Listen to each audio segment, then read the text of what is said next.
दोस्तों नमस्कार। उज्जवल लक्ष्य यूट्यूब चैनल में मैं नारायण प्रसाद देवांगन आप सबका हार्दिक अभिनंदन करता हूं।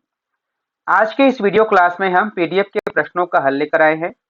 आपको बता दें कि नवोदय की तैयारी के लिए हमने भिन्न पर आधारित 50 प्रश्नों का सुपर 50 क्वेश्चन का एक पीडीएफ तैयार किया है, जिसे आप सभी ने डाउनलोड भी किया है और उसका अभ्यास भी कर रहे हैं।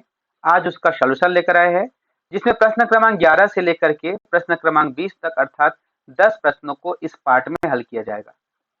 इससे पहले निवेदन है कि यदि आपने पीडीएफ के प्रश्नों को खुद हल नहीं किए हैं तो सबसे पहले आप स्वयं हल कीजिए, क्योंकि जो पीडीएफ का प्रश्न है वो आपकी तैयारी के लिए है, नवोदय परीक्षा की तैयारी के लिए है। यहाँ पर सॉल्यूशन वीडियो का जरूरत इसलिए पड़ा कि कुछ विद्यार्थियों ने हमसे कहा था कि सर जो प्रश्न आप बनाए हैं उसका हल भी लेकर आइए, इसलिए इस वीडियो को आपके बीच लेकर आए हैं। तो चलिए शुरू करते हैं आज का वीडियो का पहला प्रश्न, जो कि इस पीडीएफ का 11वां प्रश्न है। प्रश्न है, किसी संख्या का 3/4 भाग किसी संख्या का 4/5 भाग उसके 3/4 भाग से 15 अधिक है, तो वह संख्या कितनी होगी। इस प्रकार के जो प्रश्न हैं वो जो है संख्या के बीच, संख्या का जो टुकड़ा होता है उसके बीच में अंतर बताता है।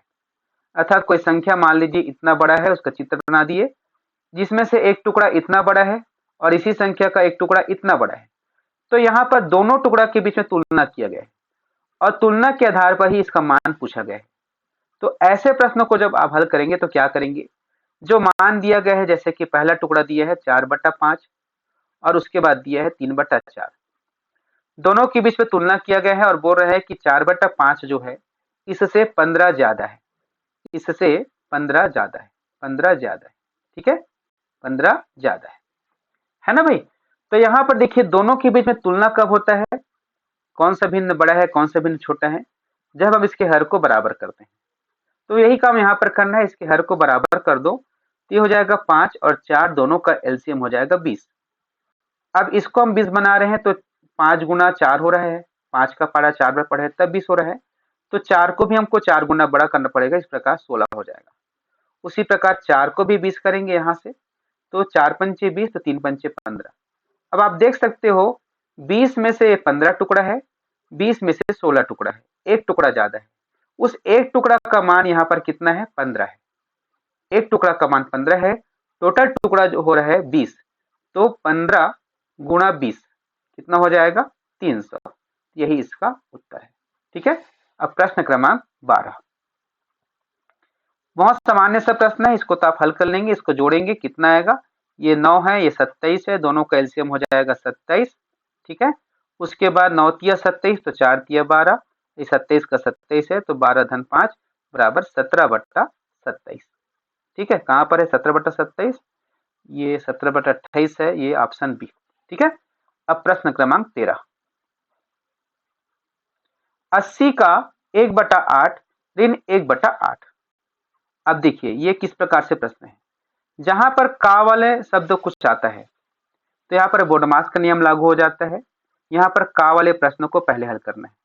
80 का 1/8, 80 का 1/8 कितना होगा, ये 80 है, 80 को कितना हिस्सा बांटोगे, 8 हिस्सा में बांटोगे, है ना भाई। 80 को 8 हिस्सा में बांटोगे, देखिए ये 2 4 6 8, तो एक हिस्सा कितना हो जाएगा 10, है ना भाई। एक हिस्सा कितना हो जाएगा 10 हो जाएगा, तो यही 80 का 1/8 बराबर 10 हुआ। तो 10 ऋण 1/8 है, ये जो प्रश्न है 10 ऋण 1/8 है। इसको ऐसे भी बना सकते हो, 80 गुणा 1/8, 80 का 1/8 अर्थात 80 गुणा 1/8 ऋण 1/8। जब इसको हल करोगे तो देखिए 8 एकम 8, 8 दहम 80, तो 10 ऋण 1/8, 10 ऋण 1/8। अब 10 ऋण 1/8 को हल करने का दो तरीका मैं आपको बताऊंगा। पहला एकदम मौखिक तरीका है और दूसरा जो है आप सामान्य तरीके से हल करते हैं। 10 ऋण 1/8 का मतलब क्या हुआ, 1/8 का मतलब होता है 1 से कम। तो आप क्या करेंगे, 10 में से 9 को अलग कर दो, 9 को अलग कर दो, ये सही में आएगा, ठीक है, सही में आएगा, ये इसका उत्तर होगा। देखिए अब जो बचा 10 में से 1 बचा, उसको कर दो 8/8, क्योंकि यहाँ पर बटे में 8 है, ऋण 1/8, ठीक है। ये 8 और ये 8 दोनों को घटा दो, तो 9 धन क्या हो जाएगा, ये क्या हो जाएगा 7/8 बराबर 9 सही 7/8, ये इसका उत्तर होगा। ये मौखिक बन जाता है। दूसरा तरफ इसको आप सामान्य तौर पे हल करेंगे तो 10/1 ऋण 1/8, एलसीएम निकालोगे तो इसका हो जाएगा 80, तो 10 अट्ठे 80, 80 ऋण 1 बराबर 79/80। अब इसको भाग करोगे, ठीक है। सॉरी, ये 80 नहीं होगा, ये 8 होगा, ठीक। सॉरी, ये थोड़ा सा दिक्कत हुआ, ठीक है। 79/8 होगा। तो 79 जो 8 है, ये हो जाएगा 8 नियम 72, 7 8, 7 से बचेगा। तो ऐसे भी बना सकते हो। तो मुझे ये तरीका ज्यादा अच्छा लगता है, आप देखेंगे आपको कौन सा तरीका लगता है, ये इसका उत्तर होगा। अब प्रश्न क्रमांक 14, एक परिवार में प्रतिदिन एक सही 1/2 किलोग्राम चावल पकाया जाता है, तो बताओ अगस्त माह में उसके घर कितने किलोग्राम चावल की खपत हुई। ठीक है, कितने किलोग्राम चावल की खपत हुई। तो यहाँ पर देखो, आपको समझना है एक सही 1/2 का मतलब क्या होता है। एक सही 1/2 का मतलब एक सही को और उसके बाद आधा, अर्थात 1 किलो और आधा किलो, 1 केजी और आधा केजी। ठीक है। अगस्त माह में कितने दिन होते हैं, अगस्त माह में होते हैं 31 दिन, 31 दिन, अर्थात 31 दिन में 31 किलो। ठीक है, 1-1 किलो का, और आधा किलो, और 31 बार आधा किलो, अर्थात 15 15 30, 15 सही 1/5। ठीक है। अब दोनों को जोड़ दो, 46 सही 1/2 इसका उत्तर होगा। ये कैसे हमने मौखिक बनाया। ठीक है। अब इसको सामान्य तौर पर यदि आप हल करना चाहते हैं तो एक सही 1/2 गुणा 31 होगा। ये एक दिन की खपत है, ये अगस्त माह की खपत है।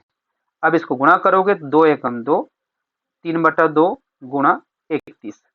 तो अब इसको गुणा करोगे 93/2। ठीक है।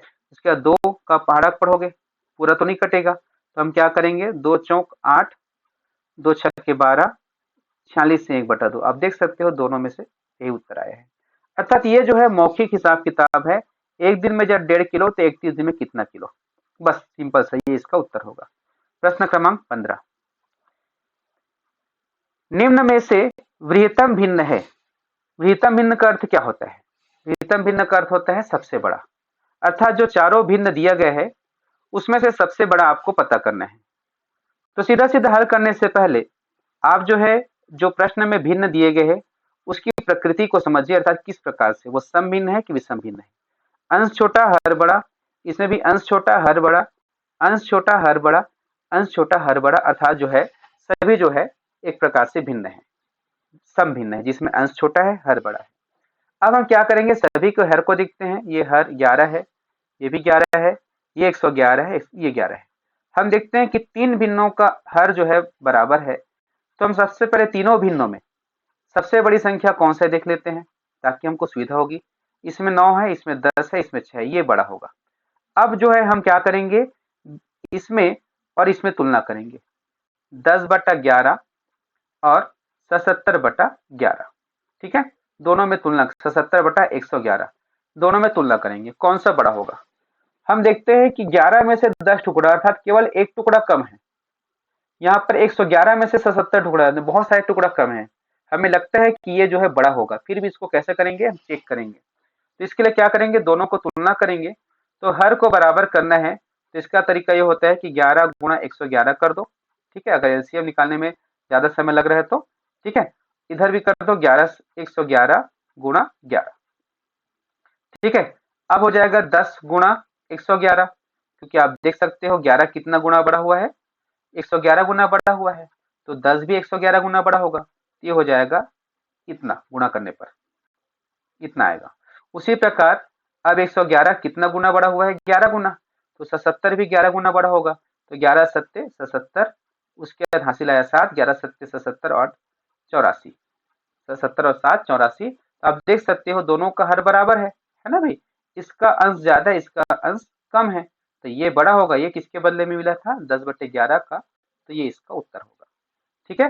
प्रश्न क्रमांक 16, निम्न में से सबसे लघुत्तम भिन्न है। लघुत्तम भिन्न का अर्थ क्या होता है, कई लोग लघुत्तम समापवर्त समझते हैं, ऐसा लघुत्तम अर्थात होता है सबसे छोटा। सबसे छोटा कौन सा है, देखिए इसमें 8/17, 8/15, 8/13, 8/11, सभी के अंश में क्या है, 8 8 है। हमने बताया है कि जब अंश बराबर होता है तो उसका हर जिसका बड़ा होता है वही सबसे छोटा होता है। तो यहाँ पर इसका उत्तर क्या हो जाएगा, ऑप्शन ए। अब आप भूल गए कि अंश यदि बराबर होता है तो हर यदि बड़ा हो तो छोटा होगा कि बड़ा, ये कंफ्यूजन है। तो आप थोड़ा सा समझिए, 8 में से यहाँ पर 17, 8/17 और 8/15। आप सोचिए किसी सही को अगर 17 हिस्सा बांटेंगे तो एक एक टुकड़ा कितना बड़ा होगा, और उसी सही को 15 हिस्सा में बांटेंगे तो एक एक टुकड़ा कितना बड़ा होगा। स्वाभाविक सी बात है, 17 की जगह हम 15 टुकड़ा काटते हैं तो टुकड़े की साइज जो है बड़ी बड़ी हो जाएगी थोड़ा सा, और इसी को यदि हम 13 टुकड़ा में काट देते हैं तो और बड़ी हो जाएगी। अर्थात जितना ज्यादा टुकड़ा काटेंगे एक टुकड़े की साइज छोटी होती जाएगी, और सभी टुकड़े की संख्या जो है 8 है। इस आधार पर जो है ऑप्शन ए सही उत्तर है। प्रश्न क्रमांक 17, इस संख्या को आरोही क्रम में लिखने पर प्राप्त होगा। अब देख लीजिए, ऐसे जब संख्या देते हैं, ये आपके पास पहले से संख्या दे दिया गया है ना, ये पहले से भिन्न संख्या दे दिया गया है, और जो है ये कहा जा रहा है कि इसको आरोही क्रम में जमाना है। कौन से क्रम में? आरोही क्रम में। तो हम क्या करते हैं, इसके ऑप्शन को देखते हैं। जब ऑप्शन को देखते हैं तो क्या होता है, थोड़ा सा कंफ्यूजन होता है, बार बार वही संख्या दिख रहा है।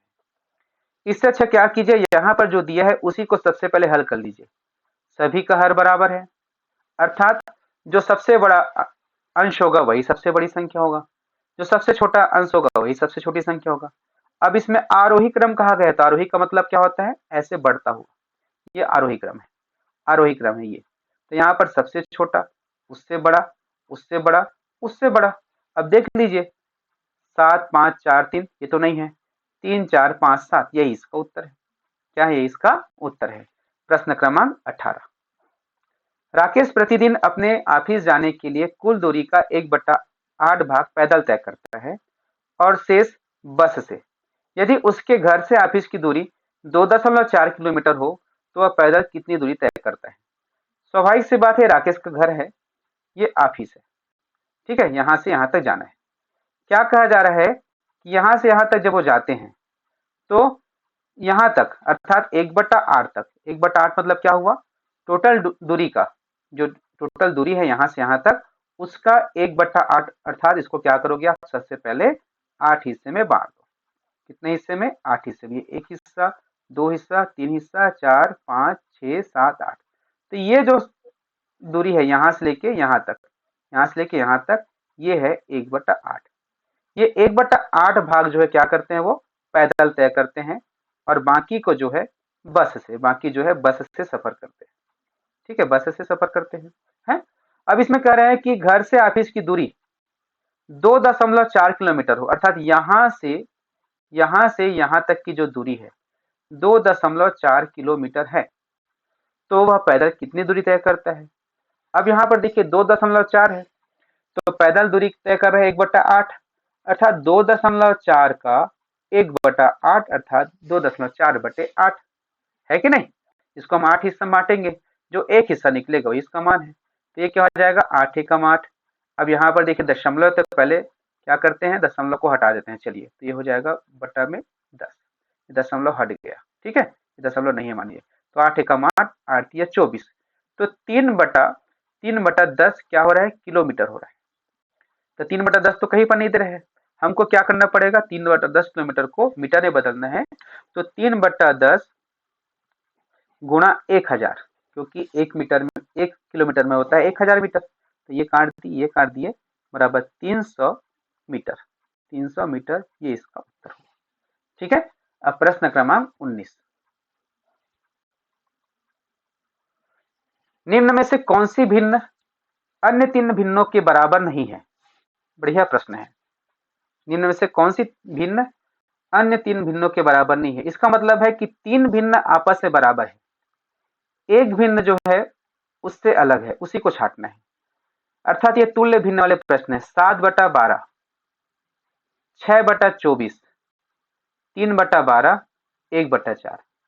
इसको हम काट के देखते हैं। 6 एकम 6, 6 चौक 24, 3 एकम 3, 3 चौक 12, 1/4। 1/4 ये भी हुआ, 1/4 ये भी हुआ, 1/4 ये भी हुआ, ये आपस में कटेगा नहीं, ये इसका उत्तर है।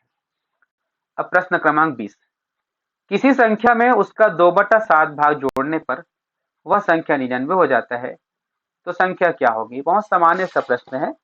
7 2 9 फिर 99 है, तो 11 7 77, इसका उत्तर होगा। कैसे किए? देखिए, इसको जो लाइव क्लास अटेंड किए हैं हमारा, वो बच्चे आसानी से बना लेंगे। कोई एक संख्या है, इसमें 2/7 भाग जोड़ना है, अर्थात पहले उस संख्या को क्या करो, 7 भाग में बांटो। 1 2 3 4 5 6 और ये 7, ये 7 भाग में बांटे हैं। ये 1 2 3 4 5 6 7, ये इतना बड़ा संख्या है। इसमें क्या कर रहा है, इसी संख्या का 2/7 भाग जोड़ना है, अर्थात इतना और इतना बड़ा और जोड़ना है। तो चलिए और जोड़ दिए, ये 2 हिस्सा और जोड़ दिए। जोड़ने के बाद ये संख्या 99 हो गया। अब सभी टुकड़ा बराबर है तो गिन लो, 1 2 3 4 5 6 7 8 9, 9 टुकड़ा है, 9 से भाग कर दो, 9 1 कब 9 11। तो जो पहले जो टुकड़ों की संख्या थी वो 7 थी, एक टुकड़ा 11 है, तो 7 टुकड़ा का हो जाएगा 11 गुणा 7 बराबर 77। ठीक है, तो इस प्रकार से आपके बीच हमने 20 प्रश्नों को हल किया। आप भी इसी प्रकार से हल कीजिएगा और इसका अगला पार्ट अवश्य देखिएगा। ये सभी वीडियो आपको मेंबरशिप में ही प्राप्त होगा, उज्ज्वल लक्ष्य यूट्यूब चैनल के। अतः चैनल को अवश्य ज्वाइन करने के लिए अपने दोस्तों को कहिएगा। नमस्कार।